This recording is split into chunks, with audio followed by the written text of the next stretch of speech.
Oui, c'est vrai que la 31e édition de Jazz Awaga, programmée du 28 avril au 6 mai, va se dérouler dans un contexte assez difficile, assez particulier, mais tout le monde est unanime à reconnaître que quand c'est dur, c'est la culture on va chercher dans la culture les solutions pour un mieux-être.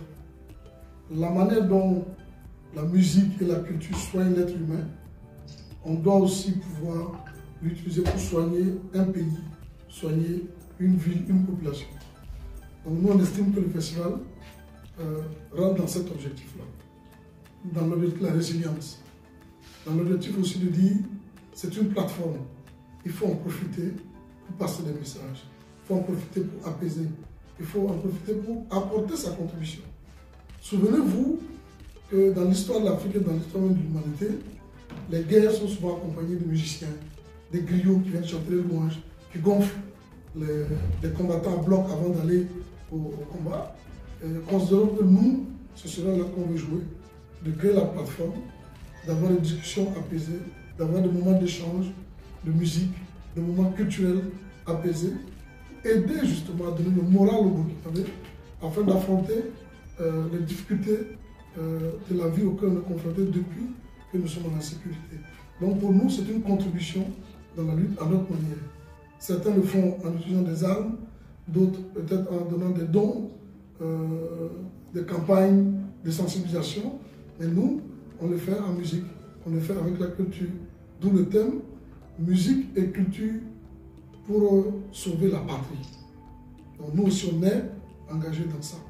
Parce que nous estimons que ce genre d'événement doit continuer à se tenir. C'est bien que le CIAO se soit tenu. C'est très bien que le FESPACO se soit tenu. Il faut aussi que des événements comme Jazz Awaga se tiennent pour apporter leur pierre aussi, à donner un peu de baume, un peu de joie, un peu d'espoir à la population burkinabé. C'est dans ce sens-là que nous maintenons Jazz Awaga et que nous nous battons pour faire une édition assez relevée après avoir fait 30 ans. C'est un nouveau cycle.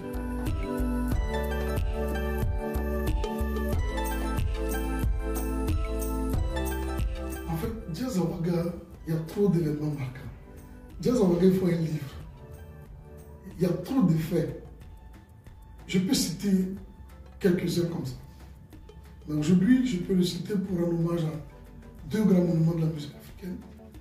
Quand à Jazz Awaga, j'invite mon tonton, mon papa Ali Faka Touré, à son âme. Et je dis, viens à Jazz Awaga. Il me dit, ah, tu sais mon fils, maintenant j'ai réduit un peu mes déplacements. Et je lui dis, je veux que tu rencontres Sékou Bembeya, Diabaté, du Bembeya. Il me dit, quoi? Sékou Bembeya?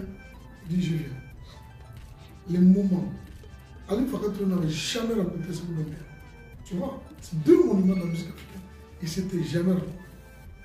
Et que ce soit Jazz Awaga qui leur donne une plateforme pour se rencontrer, il faut reconnaître que c'est un moment fort. Et quand les deux, Ali Faka Touré a un concert, il fait le concert d'ouverture. Et sans que personne n'ait demandé à Sékou Bembeya, il sort sa guitare, il la branche. Et puis sur une chanson d'Ali Faka Touré, les deux monuments comme ça, chacun avec sa guitare, c'est quelque chose de magique. Ça te plonge dans une transe indescriptible. Ça, c'était un moment fort. Parce que quand j'ai vu, c'était à la Maison du Peuple, quand j'ai vu la salle j'étais presque en transe, au moment où les deux hommes, et même ce jour, je dis, je salue le gars qui a fait la lumière, parce qu'ils étaient sur le côté, il a mis la lumière comme ça, la douche, et tu vois les deux, et la lumière qui s'agrandit, et on voit Sékou Bembeya et Ali Faka Touré majestueux, chacun avec sa guitare. C'est une chanson improvisée. Ils n'ont jamais répété. Ils n'ont jamais joué une seconde ensemble. Ça, c'est un moment fort. C'est un moment trop fort. Évidemment, il y en a bien d'autres. Je peux citer Rido Bayern aussi qui nous a donné des fictions. Richard Bonnard, quand quelqu'un est sorti de la salle, il me dit en fait, lui, dès que Richard Bonnard a joué la moitié de la première chanson, lui, son ticket était fini. Le prix d'entrée qu'il a pris, c'était fini. Donc, il vient me dire merci, parce que tout le reste là, c'est un bonus, c'est un cadeau que Jazz Awaga lui a fait. Et il se déplace exprès pour venir faire ça. Quand des Belges qui n'ont pas pu voir Ali Faka Touré en Belgique viennent payer un ticket à 2 euros. Ils ne croient pas les yeux. Ils négocient, s'il vous plaît, ne coupez pas les tickets. On veut les garder en entier parce qu'on veut aller montrer à nos amis en Belgique qu'on peut voir les Fakatouré à 2 euros. Et là, je peux te citer, donc on en a fait de très grandes choses, et parce que quand même, un festival qui se déroule sur 30 ans, évidemment qu'il y a tellement de choses. Des couples se sont constitués, il y a des enfants d'Azawaga, il y a plein d'histoires. C'est une aventure humaine extraordinaire. Et donc, j'ai plein d'anecdotes comme ça que je peux raconter.